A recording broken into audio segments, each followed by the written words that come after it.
Today we're chatting to Jess Learmonth, Olympic gold medalist, European, Commonwealth and World Triathlon Series medal winner, but most of all, a down-to-earth northerner who remains humble and light-hearted about all she's achieved. So Jess, 100 days until the World Triathlon Championship Series in Leeds, the 6th one. How excited are you? Yeah, really excited. I mean, it's my favourite race. I've done it, for the last 6 years.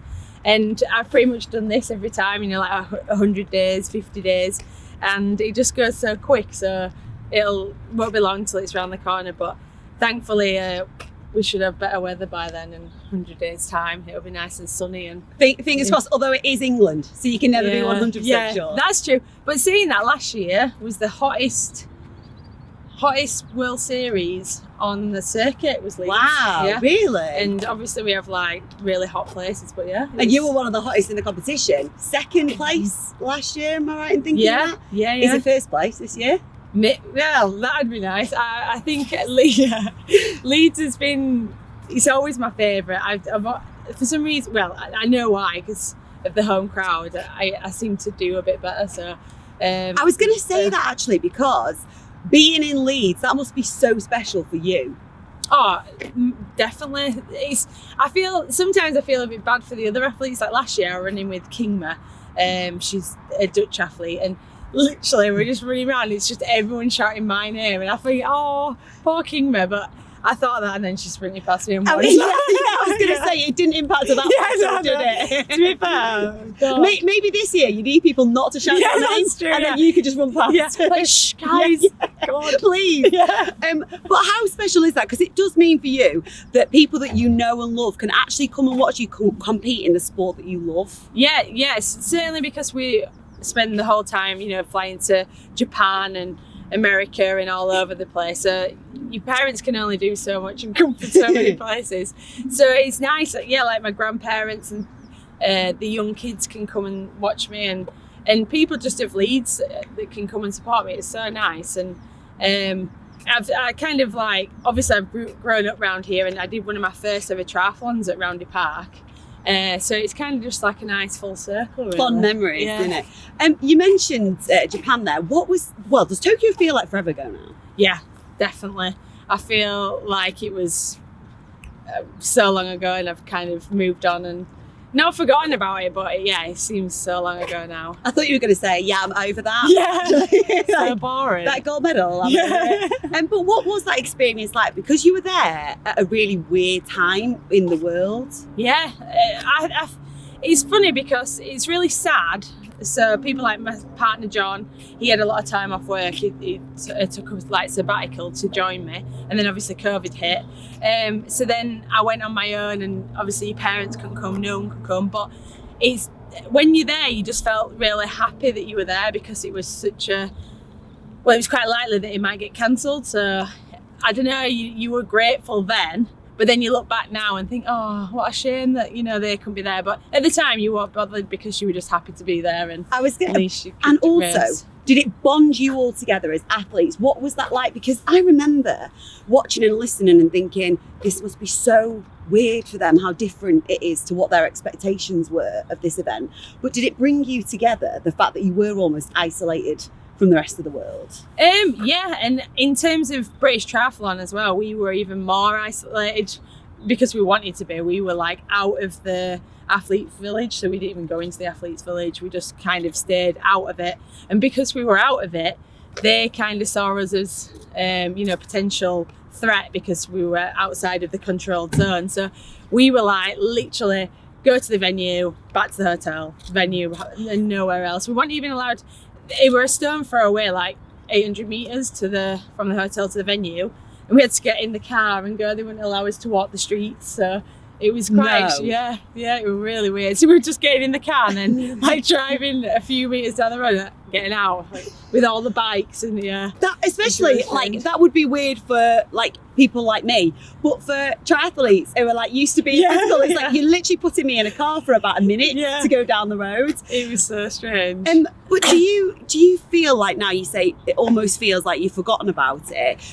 How do you reflect on that time? It was a strange time, obviously, to be over there, but also the success that came with it. How do you reflect on that now?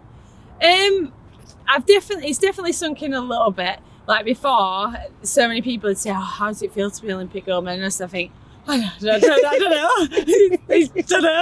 And I literally wouldn't be able to answer the question. It'd be really awkward for the person. They'd be like, "Sure, are you?" We have got the right person. She is the Olympic gold medalist, isn't she? Am I going wrong? Like, no, you have, but I just don't know how I feel. So it took so long, and all I can describe it as now is like, I'm just content in my career as a triathlete. So like, I feel like no one can take it away from me, and that I'll always have that. And it's just a really nice feeling to think that any races I do now, I mean, I kind of had that mentality before, it doesn't matter anyway, but it's just even nicer to kind of feel like I've got that, and anything else is like a massive bonus. So yeah, no one can take that away, like you say. And yeah, like me and John just sat down, and you just think, God, that's so weird, we've got an Olympic gold medal in the house. I don't know, it is very weird, but it's definitely sunk in more than it did like months ago. So what I love about you, Jess, is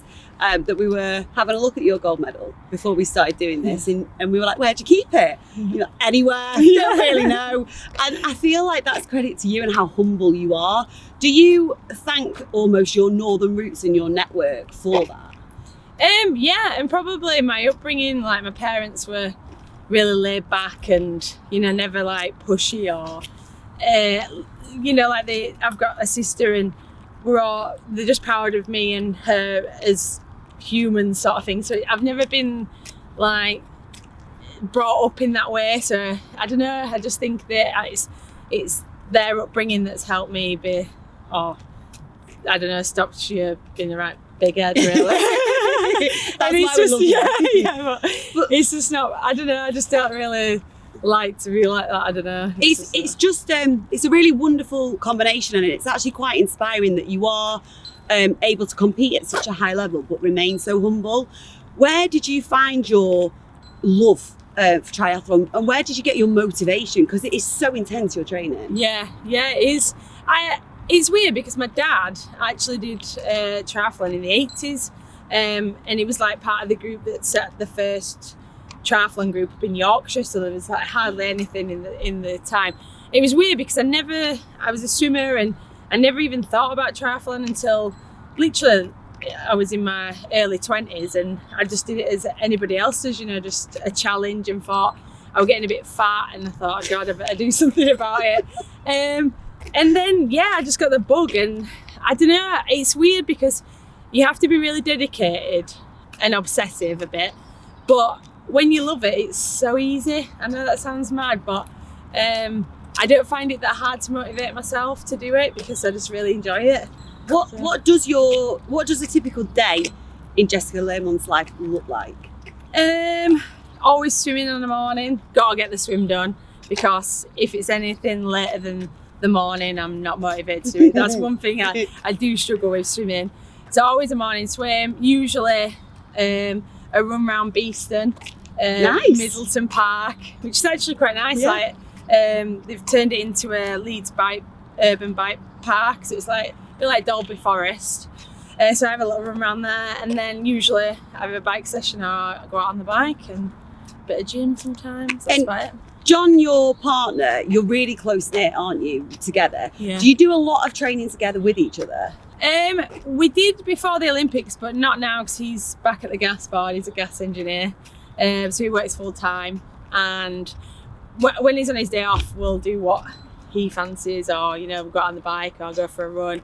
So we join each other for, he'll come on an evening for a run or whatever, but not so much, but but when you can, here and basically there. When we can. Am I right in thinking as well that did you used to play for Leeds women's team when you were younger? Yeah, well, I played for, it was when I was at sixth form, it was Leeds United Academy, so it's similar but slightly different. It was more like a sixth form team, but and then I ruptured my cruciate ligament twice, so I gave that up as a bad job. I was going to say, so you could have been playing football as well as being a triathlete?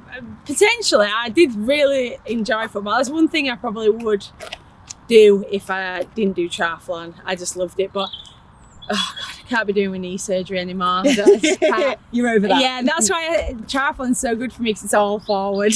Yeah, There's no agility. I love it. There's nothing to. And where we are now, you know, in Leeds, it's very much the home of triathlon in the UK, isn't it? Yeah. How grateful are you that you've got all of this support, really, physically on your doorstep? Yeah, well, I've kind of blagged my way into it in a way, because when I first got into programme, I think one of the main reasons I got on was because I was in Leeds. So I lived in Leeds, the hub was in Leeds, so it was quite an easy fit. You know, I didn't have to move anywhere, so I think that kind of swayed them to add me to the programme. But yeah, even then they want as many facilities as there is now, and I guess the Brownlee brothers, we've got to thank Al and John quite well a lot, because they've created this hub in Leeds and made it what it is today, and there's people come from all over now to join us here. And I mean, the weather's not too great now, but it does make it tough, and we've got great rides, and where I live the running's unbelievable, so it's pretty good. What I love is you've just said, I think I blagged it, Jess Learmonth, Olympic gold medalist here, just blagged it. Yeah. Didn't blag it at all. Well, this was early on. I want to. But without your desire and without your determination and dedication to it, none of this would have happened. It's look, people can help facilitate, but it's purely down to you to make it happen. And I think I already know what your reaction to the next thing is going to be. But MBE. Oh yeah. Talk to us that, like, I mean, people like me can only dream of ever finding out that we're on that list. What is it like? It's actually mental. Like when I got the letter through, I just thought, this is crazy.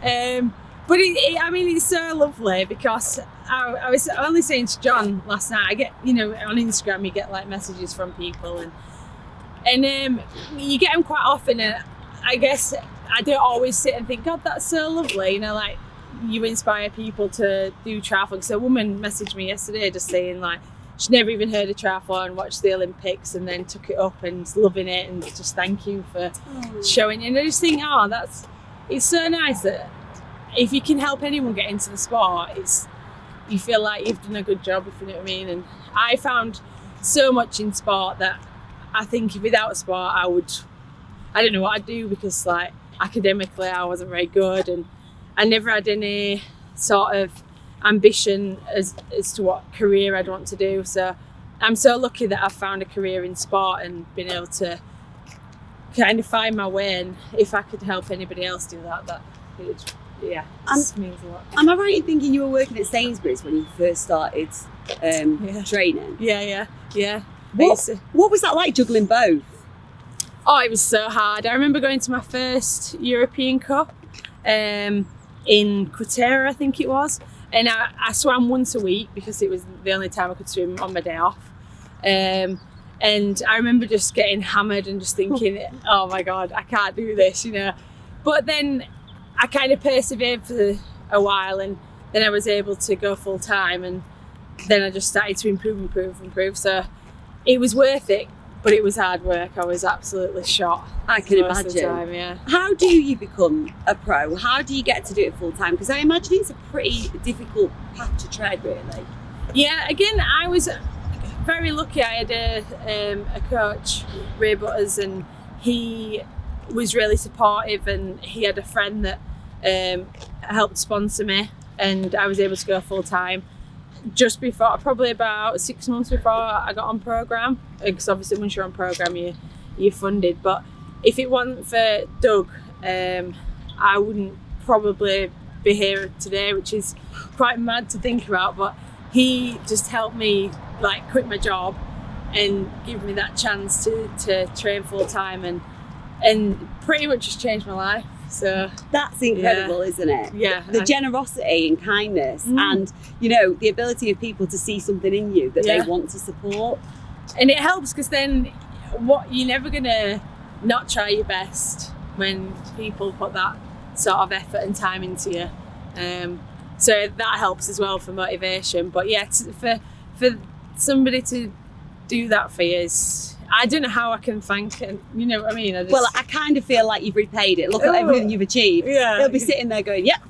I helped that happen. Yeah, that's true. We just didn't have that medal, was it? You can have a hold, just have it back again. Yeah, I can have it back. Yeah. Sorry. Yeah. And you mentioned obviously that you got that message on Instagram saying from a woman who said, you know, you've inspired me.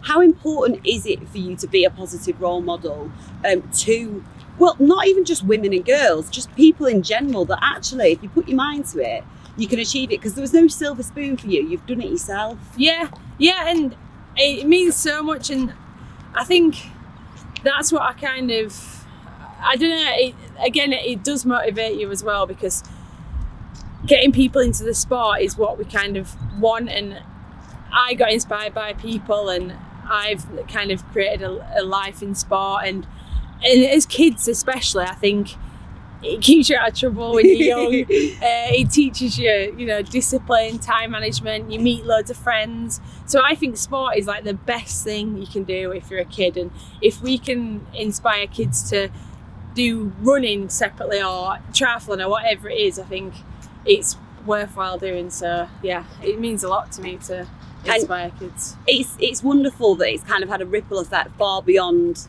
Leeds as well. You know, it stretches far and wide, your inspiration. But when you are sort of running around Leeds, or when you go, do you ever get anyone stop you and say like, thank you?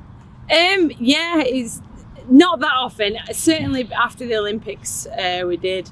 And like, I've just been at the butchers and stuff, and people it's really bizarre. And do you get any free sausages? Because it's you, Jess, here. Yeah. I just walk in and say, hi, I'm Jess, MDE. Yeah. Flash the medal. There you go. Why are you telling me that? Yeah. Oh, sorry, 4 sausages, please. No, you do. And you get kids as well coming up to you. And certainly around triathlon, it's like there's so many. But yeah, it's kind of died down a little bit now. But it did, certainly around where I run, like St Aidan's and Fairburn. I think after the Olympics, because you're on TV and you're kind of in people's minds, that they see you, they're like, yeah, it's like word vomit. You know? I know. She's one of her own. Yeah. You mentioned where you go running. Where are your very favourite spots in Leeds to go out and about? Well, certainly from running around near me, I think we could just do a triathlon training camp, to be honest. It's such good running, got miles of it. Yeah, like I said, St Aidan's, Fairburnings, and it's our RSPB. Yeah, not C. Yeah.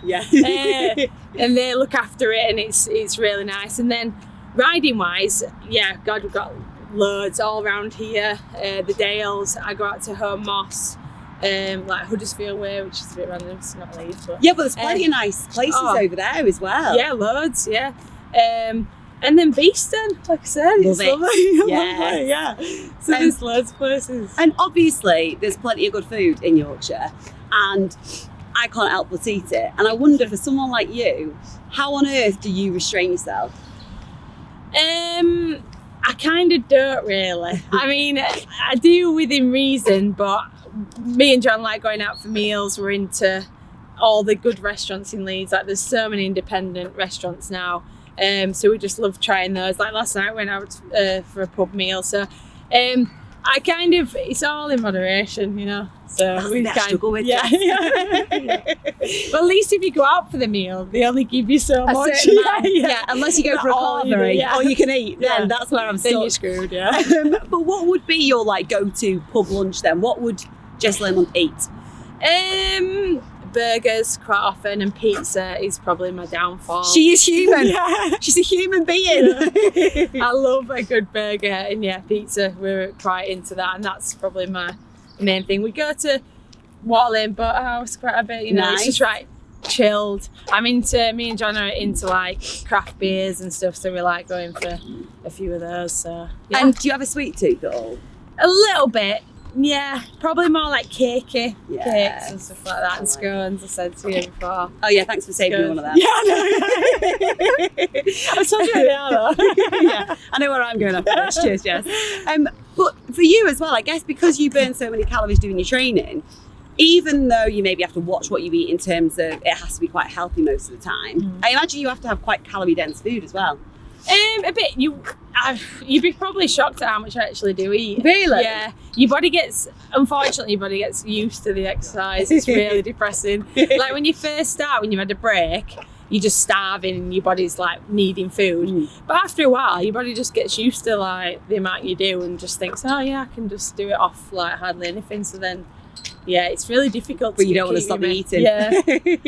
But like with the bone injuries and stuff, you've just got to crack on and eat as much as you can, really. Yes, girl after my own heart. I like that. Yeah. And for you, Jess, growing up, obviously you've spoken about your family, and it seems as though your parents were really inspirational and supportive. Did you have any other external people that you looked up to and admired? Yeah, I think when I was younger, I remember watching Paula Radcliffe, and it was weird because she motivated me because of not the downfall that she had, but she had a mare at, is it Athens? Yeah. And she was on TV and crying, and it was awful. I remember just being really kind of inspired by that, which sounds really bizarre. It makes her human, yeah. And we enjoy the journey with people as Yeah. well, I think, don't we? Yeah, and it just kind of like touched me a bit because you think, oh God, it's awful that she's, there's so much pressure and she's there like crying on the, and it's not a nice time for her, but she's so successful. But that was so motivational, and I think, yeah, she's pretty inspirational. Well, she's unbelievable as well. So certainly when I think of my running times, I think that what I do and then she's doing it for 26 miles, you think, that is mad. Yeah, so. I think a lot of people would look at her and go, she was definitely an inspiration. But It's amazing that now people like you are continuing that. You are continuing to be an inspiration for younger people.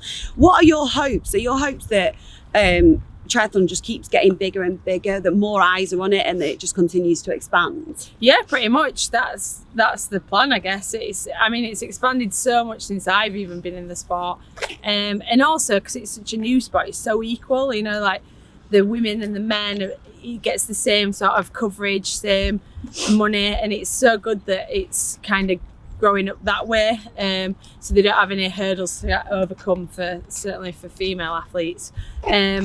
But yeah, all I can see is it's getting bigger and bigger. We're getting more events. We've got Super League, which is like shorter, faster stuff. So I think, it'll get bigger and bigger. And I think Leeds will still produce amazing athletes. We've got loads coming through with the youngsters. So it's only going to go up, I hope. And the championships, at Round Hay are an example of that, because it gives amateurs a great opportunity, doesn't it? To almost feel like they are competing with the elite. Yeah, I think it's very similar to like park run. Yeah. Like on a Saturday I'll go and do certainly between the Olympics and some of the end races, I'd just do park runs because I struggle with motivation, but I'd go there and it'd be like a run session for me, but then there'd be other people that'd be just walking it, or like everyone's together but we're all doing the same thing.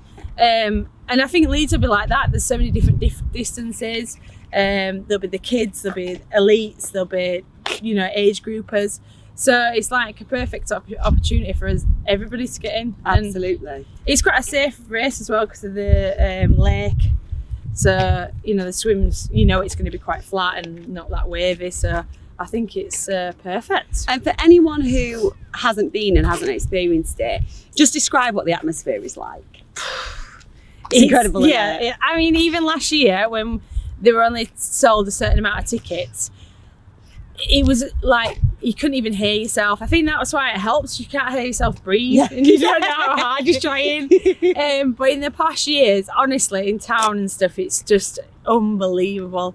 It's definitely my favourite race by far. I mean, obviously I'm going to say that because it's Leeds, but you ask anybody else on the circuit, elites especially, that it's got by far the best atmosphere on the whole circuit. So love it. Yeah, it's good. And apart from that, what else does 2022 have in store for you inside and outside of triathlon? Oh God, it's taken me so long to even know. Honestly, like after the Olympics, people had asked me what I was doing. I was thinking, I've not a clue.